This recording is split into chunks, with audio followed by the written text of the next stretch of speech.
முதலில் பத்திரிகை துறையை சேர்ந்த நண்பரை எனது கண் முன்னால் மிக வன்மையாக கடுமையாக தாக்கியதற்கு மிகவும் வருத்தமாக இருக்கிறது. I regret that incident which happened in front of me, the violent and very harsh fashion in which he was the reporter from the Republic, whom I had no idea would be in there actually. I don't know in the pretext of what all this happened in the first place. I regret that and I feel very sorry, and I hope he gets back to normal soon. And I request the government of Tamil Nadu to immediately step in and take responsibility and action over the undue attack on the journalist. And I also humbly request all my journalist friends to condemn this act of violence on our on the I don't know his name, but the journalist from the Republic. And please do not take this very lightly. This happened inside the premises of Veda Nilayam, the residence of our former Chief Minister, who had great regard and esteem for journalists in the first place, and it happened right in front of my eyes. I wanted to lodge a complaint on this in the first instance to the police who were available there, but they refused. Tamil na solren, they refused to take my complaint. நாளைக்கு நீங்கள் ஸ்டேஷனுக்கு வந்து complaint கொடுங்க. அவர் அடித்ததை நான் கண்ணால் பார்த்த witness, நான் complaint கொடுக்குறேன்னு சொன்னேன். நான் அதை தடுக்க போனபோது தான் என்னையும் தாக்குனாங்க. அது மட்டும் இல்லாமல் இன்றைக்கி இந்த நிகழ்ச்சி நடந்ததுக்கு என்ன காரணம்னே தெரியல. காலையில் 4 மணிலேருந்து என்னுடைய சகோதரர் தீபக் எனக்கு ஃபோன் பண்ணிக்கிட்டே இருந்தார். ஏதாவது அந்த மாதிரி ஒரு நேரத்தில் கால் பண்ணதுனால எமர்ஜென்சியாக ஏதாவது இருக்குமோன்னு தெரிஞ்சுக்கிற ஒரே எண்ணத்தோடு தான் நான் பேசினேன். என்னன்னு கேட்டதுக்கு, இல்லை எனக்கு வந்து ரொம்ப வருத்தமாக இருக்குது, இப்போ அம்மாவும் இல்லை அத்தையும் இல்லை, நீ வந்து என் கூட நின்று அங்கே வந்து கார்டனுக்கு வந்து ஒரு சின்ன பூஜை ஒன்று பண்ணணும், உன்னால் வர முடியுமா அப்படின்னு கேட்டார். இல்லை என்னால் வர முடியாது, அங்கே வந்தால் உள்ளே விட மாட்டாங்க, இதெல்லாம் எனக்கு வேண்டாம், நான் வரமாட்டேன்னு தான் ஃபர்ஸ்ட் சொன்னேன். I refused to come when he invited me to come and perform some puja, on the pretext of which he had actually called me over there. And I didn't know, I had no idea. I am terribly shocked in the first place, and I'm very much sure this was a coup attempt by Sashikla, Dinakaran and all of them, also with Deepak, who has played a major role in this right from the first. I think the days when she was admitted also, he had actually claimed that he was there, but he never came out to the media, or he never had any concern to ever come out and say what was happening to her. என்னுடைய சகோதரர் தீபக் சசிகலா அவர்கள் குடும்பத்துடைய மிக நெருக்கத்தை காட்டி வந்தார் என்பதை வந்து நான் சொல்லி நீங்கள் தெரிஞ்சுக்க வேண்டியதில்லை, உங்கள் எல்லாருக்குமே தெரிஞ்சது தான். அவருக்கு எனக்கும் பேச்சுவார்த்தையோ எந்த ஒட்டு உறவமோ சில வருடங்களாகவே இல்லாமல் இருந்த சூழ்நிலையில் திடீர்னு இன்றைக்கி காலையில் எனக்கு ஃபோன் பண்ணி, அந்த நேரத்தில் இப்போ நீ வந்தாகணும், ஒரு பூஜை இருக்குது, எனக்காக நீ வரணும் அப்படின்லாம் ஒரு ட்ராமேட்டிக்காக பேசி என்னை ஒத்துக்க வச்சு சரின்ற மாதிரி சொல்ல வச்சார். முதல்ல நீ தனியாக வரணுன்னதுக்கு நான் அதுக்கு சம்மதிக்கலை, நான் தனியாக வரமாட்டேன் அப்படின்னு சொன்னதுக்கு, நீ யார் கூட வருவேன்னா நான் வந்து என்னோட ஹெல்ப்பர்ஸ் வருவாங்க, அப்புறம் ராஜா எனக்கு கூட வருவார், நாங்கள் எல்லோரும் ஒன்றா தான் வருவோம் அப்படின்னு சொன்னேன். சரி நீங்கள் மட்டும் வாங்க, வேறு யாரையும் நீங்கள் கூட்டிகிட்டு வரக்கூடாது. இது எல்லாமே சரின்னு நாங்கள் போயிட்டோம். எதாச்சும் அது எதையுமே நான் எதிர்பார்க்கல. அங்கே போய் பார்த்தா அங்கே போலீஸ் இல்லை, அங்கே ப்ரொடெக்ஷன் இல்லை, அங்கே யாருமே இல்லை. உள்ளே போன உடனே ஒரே ஒரு கேமரா பர்சனும் ரிப்போர்ட்டரும் மட்டும் இருந்தாங்க. நான் என்ன கேட்டேன்னா, நீங்கள் மீடியாவையும் எல்லாரையும் கூப்பிடல, நான் வேணால் கூப்பிட்டமானதுக்கு இல்லை வேணாம், அதெல்லாம் நீங்கள் கூப்பிட வேணாம், நீ கொஞ்சம் வெயிட் பண்ணுங்கள் அப்படின்ற மாதிரி கொஞ்சம் ஹார்ஷாக தீபக் பேச ஆரம்பித்தார். இல்லை நீ இங்கே தான் நிற்கணும், இதுக்கு நான் எதுக்கு இங்கே வந்து நிற்கணும், எனக்கு இதுவே தேவையில்லாதது, இல்லை உனக்கெல்லாம் என்ன வேலை, உனக்கு தான் ஒரு வேலையும் கிடையாது. Look at the way he started to behave first. நல்ல விதமாக ஃபஸ்ட்டு கூப்பிட்டாருங்க, நாங்களும் சரின்னு சொல்லிட்டு போனோம். அங்கே போன உடனே அவருடைய டோன், பாடி லாங்குவேஜ், பேச்சு எல்லாமே மாறிப்போச்சு. அப்புறமா வீடு பூட்டி இருந்துச்சு. நான் என்ன கேட்டேன், வீடும் பூட்டி இருக்குது, இங்கே இப்போ வந்து நம்ம legally, what I was trying to say, நம்ம வந்து legally after getting a court order we can come into that house. This is not the right thing to do அப்படின்னு நான் சொன்னதுக்கு அதெல்லாம் இல்லை, நம்ம இப்போ அதெல்லாம் பண்ண வரல, நம்ம வந்து இந்த ஃபோட்டோ அங்கே வந்து அத்தையோட ஃபோட்டோ ஒன்று வந்து அனாமதியமாக அந்த போர்ட்டிகோவில் வந்து அப்படியே போட்டு வச்சுருந்தாங்க, நான் அதை எடுத்து க்ளீன் பண்ணிவிட்டு ஒரு மாலையை மட்டும் அதுக்கு நான் போட்டுறேன் அப்படின்ட்டு ஒரு டேபிள் கொடுங்க அப்படின்னு கேட்டேன். அது ஒன்று எடுத்துகிட்டு வந்து கொடுத்தாரு. இது நடந்துட்டு இருக்கிறதுக்குள்ளேயே திடீர்னு கேமராமேன் அடித்தாங்க. என்ன நடந்துச்சுன்னே எனக்கு புரியலை. எதுக்காக அவரை அடிக்கிறீங்க அப்படின்னு நான் கேட்குறதுக்குள்ளேயே அங்கே எல்லாமே மாறிடுச்சு. அவரை அடித்து வெளியே தள்ளி ரொம்ப வயலண்ட்டாக நடந்து எங்களையும் அடித்து எங்களையும் வெளியே தள்ளி உள்ளேருந்து லாக் பண்ணிட்டாங்க. இது எல்லாமே எப்போ நடந்துச்சுன்னா டூ திங்ஸ் ஹேப்பன் ஆக்சுவலி. அங்கே சசிகலா அவங்க ஃபோட்டோ இருந்தது, நான் எடுத்து வெளியே போட சொன்னேன்.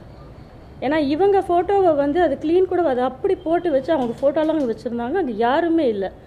The entire place looked very weird and there was nobody actually. அங்கே யார் இருக்காங்கன்னே தெரியல, but there is someone inside the house. The house is locked from inside. I want to make a note of this. The house is locked from inside. ஆனால் எதுவும் அங்கே நாய்ஸ்லாம் இல்லை. உள்ளே ஒரு சர்வன்ஸ் மட்டும் ஒரு 4 பேர் இருந்தாங்க. அந்த பழைய குக் வந்து அங்கே வெளியே வந்து அவங்க திடீர்னு கத்த ஆரம்பித்தாங்க. அந்த ராஜம்மான்ற குக் வந்து she started shouting.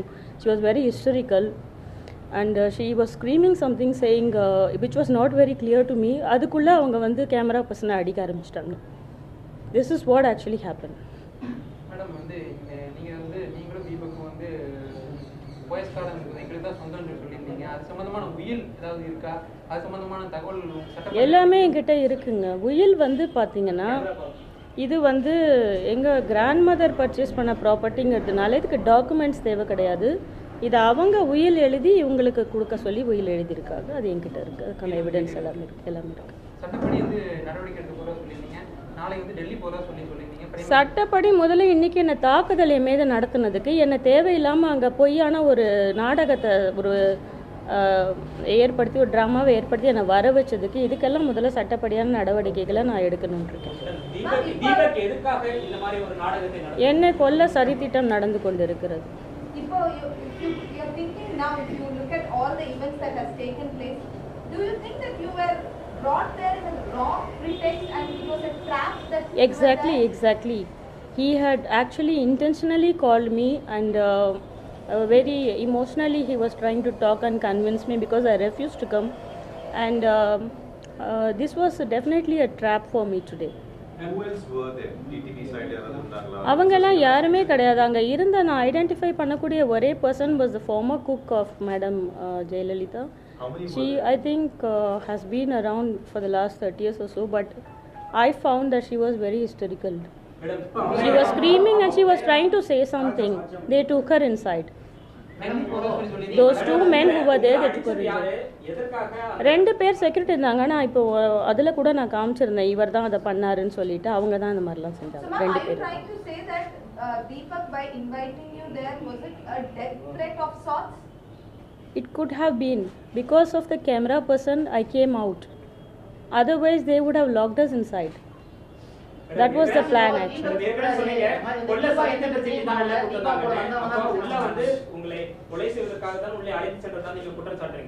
தாக்குதல் என்னை எதுக்காக இன்னைக்கு அங்கே ஃபர்ஸ்ட் வரவழைக்கணும்? எனக்கு இப்படி ஒரு பிளானே இல்லை.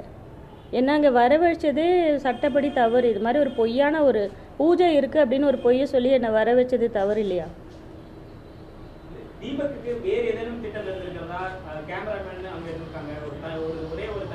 கேமராமேன் கிட்ட கிளாரிஃபை பண்ணியிருக்கேன். ரிப்பப்ளிக் சேனல் கிட்ட நான் பேசியிருக்கேன். அவங்க என்கிட்ட என்ன சொன்னாங்கன்னா தொலைபேசியில் நீங்கள் வர சொன்னதா தீபக் எங்களுக்கு ஃபோன் பண்ணார், நான் வர சொன்னதா. You have to make a note of this.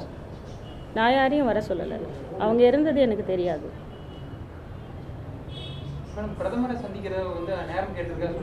இது நான் ஏற்கனவே இந்த ஃபார்மாலிட்டிஸ் எல்லாம் நான் வந்து இனிமேல் தான் ரிப்ளை வரணும். எப்போ அப்பாயின்மெண்ட் கொடுக்குறாரோ அப்போ இமீடியட்டாக உடனடியாக நான் போய் அவரை சந்திக்கலாம்.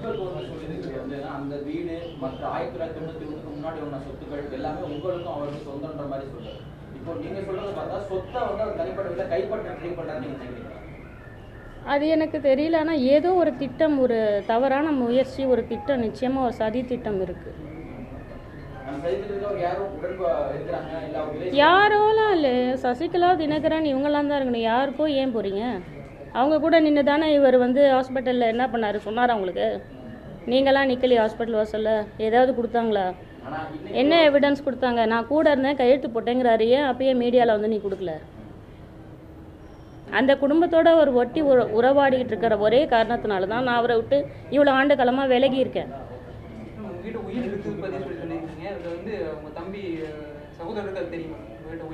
அதை பற்றி எனக்கு தெரியாது. அவருக்கு என்ன தெரியும் நீங்கள் அவரே கேளுங்க. அவர் நிதானமாக இருந்தால் அவரை கேளுங்க. ஏன்னா இன்றைக்கே அவர் நிதானத்திலேயே இல்லை.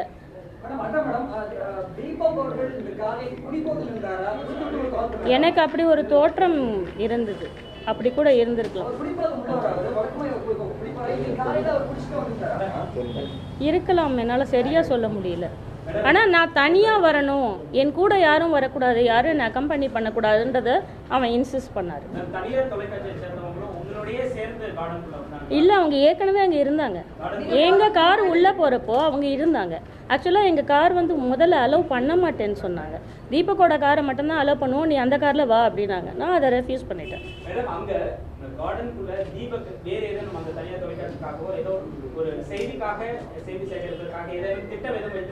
செய்தியை சேகரிக்கிறதுக்கு அவரே வச்சு அடிப்பீங்களா?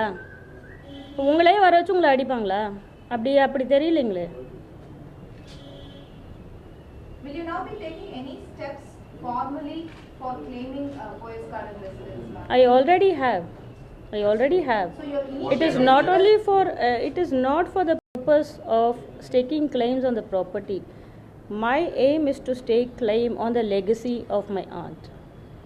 For the legacy, that includes everything, including the party of which she was the supremo, and all her esteemed valuable belongings, whatever that she cherished, anything it could, including the properties. In terms of practical terms, yes, you are going to stake claim for her legacy. In practical terms, so will you be moving any kind of legally to claim the Yes, property? absolutely. So have you begun, or are you going to begin the process? I have begun. That is the reason for all these incidents taking place now. So you have begun the legal process to acquire Yes. Poyas Garden. It is not only to acquire Poyas Garden, it is my moral, ethical and legal right to establish my claim as her legal heir, as well as to claim the legacy. What steps have you taken? Why is like that? I am going by law. I am going to take it to court, as well as take it to the notice of our Honorable Prime Minister and ask for his intervention to stop all these unwanted happenings and politicizing actually the property and the house of our former Chief Minister. So you're going to discuss about this to the Prime Minister? Sorry? You're going to discuss about this with the Prime Minister? Including this, various other issues I would like to discuss. That is why I want to ask his opinion. Deepak is saying, why should Deepa take a family affair to the notice of Prime Minister? What is the family affair here? That's what he's saying. Can he please clarify on what he's talking about, or like you, I don't know how much he knows. Once the property is going to be turned into a monument, it is no longer a family affair. It is not a private matter. Are you supporting on the This will be a case of Deepa versus the state government. வீட வந்து நினைவுலமா மாற்றதுல உடன்பாடு இருக்கா இல்ல வீடு உங்களுக்கு வந்து சேரணும் நீங்க நினைக்கிறீங்க? நீங்கள் எதை பண்ணணும்னாலும் அதுக்குன்னு ஒரு முறைகள் இருக்குது. ஒரு உதாரணத்துக்கு நீங்கள் அந்த ஆரம்பத்துலேருந்தே பார்த்தீங்கன்னா இவங்க ஹாஸ்பிட்டலில் வச்சு என்ன ட்ரீட்மெண்ட் கொடுத்தாங்க, யார்கிட்ட கன்சென்ட் வாங்கினாங்க, அதுலேருந்தே இதில் பல தவறுகள் இருக்குது, முறைகேடுகள் நிறைய இருக்குது. இவங்களாவே எல்லாத்துலேயும் கையெழுத்து போட்டதுக்கான ஆதாரங்கள்லாம் எல்லாருக்கிட்டையுமே இருக்குது. ஓபிஎஸ் கூட அவர்கிட்ட இருக்குன்னு சொல்லியிருக்காரு. அதை வச்சு அவர் வந்து நிறைய இன்டர்வியூஸ் எல்லாம் கொடுத்துருக்காரு. அதை பேஸ் பண்ணி இந்த மாதிரி நிறைய பேர்கிட்ட இந்த ஆதாரங்கள்லாம் போதிய ஆதாரங்கள் இருக்குது.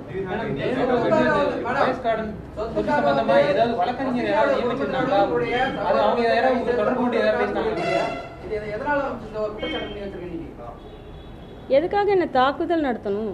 தனியாக வர வச்சு தாக்குதல் நடத்த வேண்டிய அவசியம் என்ன? வேற என்ன இருக்க முடியும்? வேற எந்த மோட்டிவேஷனும் இருக்க முடியாது.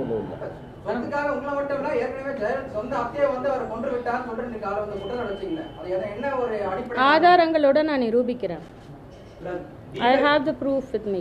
You have the proof that Deepak collided with Shashikala. Exactly. To Jayalalitha. It's not to kill her. See, it was like there was a theory of conspiracy which was there, I think, for the last 5-6 years. Even I have done a little bit of research on that. I have done several interviews on that. I have people who can come out with facts actually. But I did not do so because at that point of time there were other issues, and I thought it is not the right time to bring this out in good regard for my aunt, nothing else. I did not want to bring any harm to her reputation.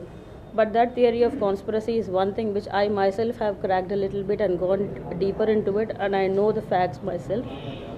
But So you suspect foul play in Jayalalitha? in the treatment, The treatment. yes. Deepak கார்டன்ல ஏற்கனவே முன்னனுமதி பெறாம உங்களை அழைத்து சென்றதுனால தான் இந்த பிரச்சனை வந்ததாகவும் ஒரு தகவல் கூறப்படுகிறது. அது பற்றி என்ன நினைக்கிறீங்க? எனக்கு அவர் ஃபோன் பண்ணது காலையில் 4:30 மணிக்கு. நிச்சயமாக இன்றைக்கி சண்டே காலை 4:30 மணிக்கு இவர் யாரோடையும் அனுமதியெல்லாம் பெற்றிருக்க முடியாதுன்னு எனக்கு நல்லா தெரியும். பட் நான் வந்து இந்த தாக்குதலெல்லாம் எதிர்பார்க்கல. ஏதோ விளையாட்டுத்தனமாக கூட கூப்பிட்ருக்கலாம் இல்லையா? இவ்வளோ வருஷம் கழித்து ஒரு ஒட்டு உறவு இல்லாமல் இருந்த எனக்கு திடீர்னு ஃபோன் பண்ணி அழுது ட்ராமடைஸ் பண்ண உடனே எனக்கு என்ன செய்யுதுன்னு தெரியல. You also have to think in my shoes, in my place. இது சதித்திட்டம்னு சொன்னீங்க. தீபக் அண்ட் சசிகலா டீம் இரண்டு பேரும் சேர்ந்து உங்களுக்காக தீட்டப்பட்ட சதித்திட்டம் நீங்க நினைக்கிறீங்களா? இல்ல இது எதை நான் நிரூபிக்கிறேன், என்னால் இதை நிரூபிக்க முடியும். என்கிட்ட அவர் பேசின ரெக்கார்டட் கான்வர்சேஷன் இருக்குது, அதை நான் நிரூபிக்கிறேன். இல்லை, நான் when I come out with the conversation you will have more clarity on what he was trying to tell me and why I went there.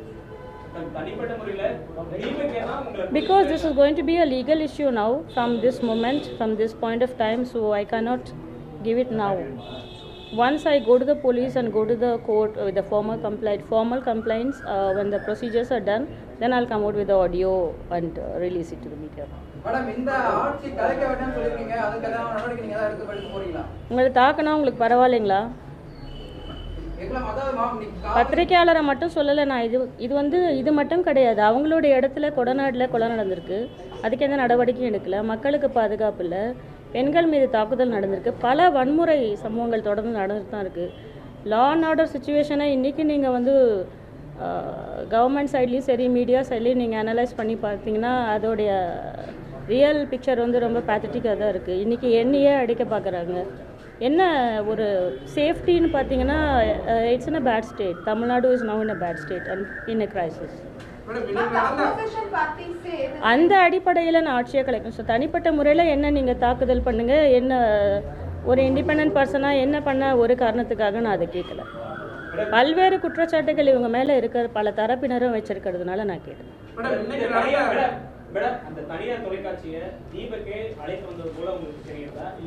அவங்க என்கிட்ட கொடுத்த கிளாரிஃபிகேஷன் என்னன்னா, தீபக் ஃபோன் பண்ணி தீபா உங்களை வர சொன்னாங்க, இன்னைக்கு வந்து அவங்க ஆமாம் பூஜை ஒன்று இங்கே நாங்கள் நடத்த போகிறோம், அதனால உங்களை தீபா வர சொன்னாங்க. முதல் முறையாக நாங்கள் 2 பேரும் இணைஞ்சு வந்து இங்கே ஒரு பூஜையை நடத்த போகிறோம், அதனால நீங்கள் வாங்கன்னு சொன்னதா என்கிட்ட புரிஞ்சிக்க முடியுது.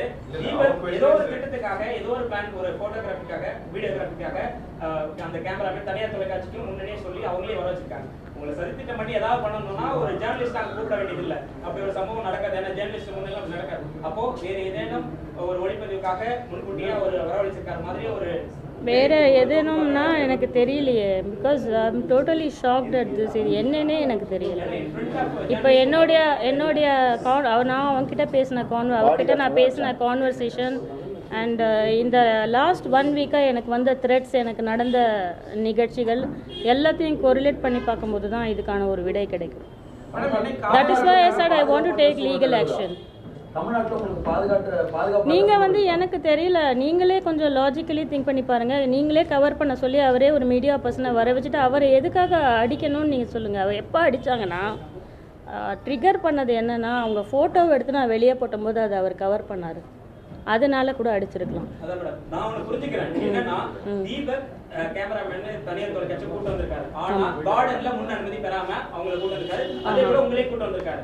அதனால கார்டன்ல இருக்கிற தரப்புக்கு இந்த நீங்க வந்ததும் பிடிக்கல, கேமராமேன் வந்ததும் பிடிக்காம அவங்க 2 தரப்புகள் உங்க மேலயும் அவங்க மேலயும். ஆனா 2 நாட்களுக்கு முன்னாடி எனக்கு கொலை மிரட்டல்கள், எனக்கு பாதுகாப்பு அளிக்குமாறு நான் கேட்டிருக்கேன்.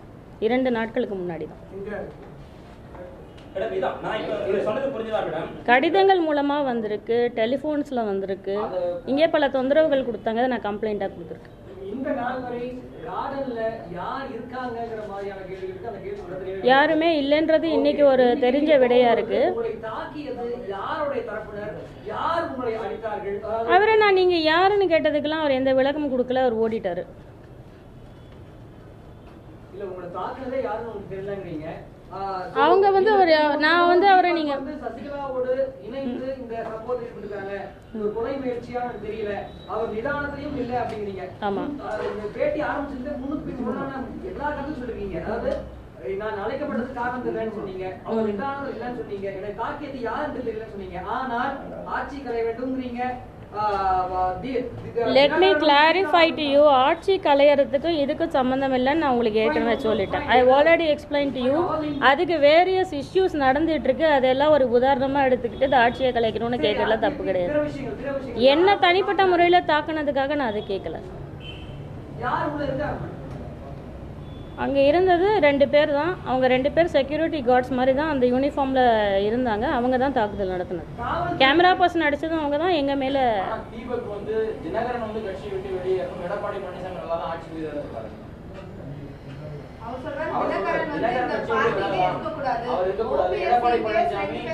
அவரோட வியூஸ் எல்லாம் கேட்குற அளவுக்கு எனக்கு வந்து தேவையே இல்லைங்க. அவனோட வியூஸ் எனக்கு அன்னெசரி, எனக்கு தேவையில்லாது. என்ன எதுக்காக வந்து இதில் சம்மந்தப்படுத்தி இன்னைக்கு வர வச்சு இதை நடத்த வேண்டிய அவசியம் எனக்கு.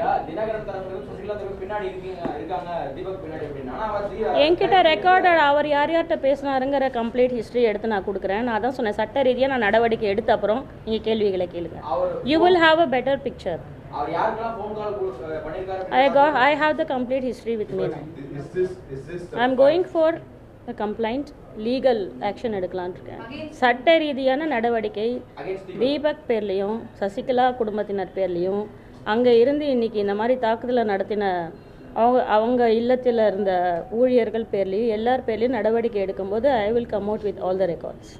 மேடம், இன்னைக்கு நடந்த சம்பவத்தின் போது ராஜா அவர்கள் மாதம் மீது ஒரு குற்றச்சாட்டு, வீட்டில் இருந்த பணம் நகையெல்லாம் திருடிட்டு போயிட்டாங்க அப்படின்னு. அப்போ நீங்க அமைதியா இருந்தீங்க, இந்த குற்றச்சாட்டு உண்மைதானா? இப்போ வந்து இங்கே என்னையே அவங்க ஏதாவது பண்ணிடுவாங்கன்ற ஒரு இன்னொரு லார்ஜர் பிக்சருக்கு நம்ம வரணும். we have to come to the reality. மாதிரி பெட்டி issues I think are not needed. All this kind of அவர் மாதவன் வந்து வீட்டில் இருக்கிற பணம் நகைகளை திருடிட்டு போனது உண்மைதானா? அது போன்ற சம்பவம்லாம் எதுவும் நடக்கல. இல்ல, அவர் ராஜா சொல்றப்ப நீங்க அமைதியா இருந்தீங்க, அவரும் அமைதியா இருந்தாரு. அதான் அந்த குற்றச்சாட்டு மீது உண்மையா? லார்ஜர் பிக்சர் அங்கே கண்ட்ரோவர்சிஸ் நடக்கும்போது இதில் வந்து கான்சன்ட்ரேட்டட் நான் அதை வந்து actually I have not listened. இதெல்லாம் நான் கேட்கவே இல்லை.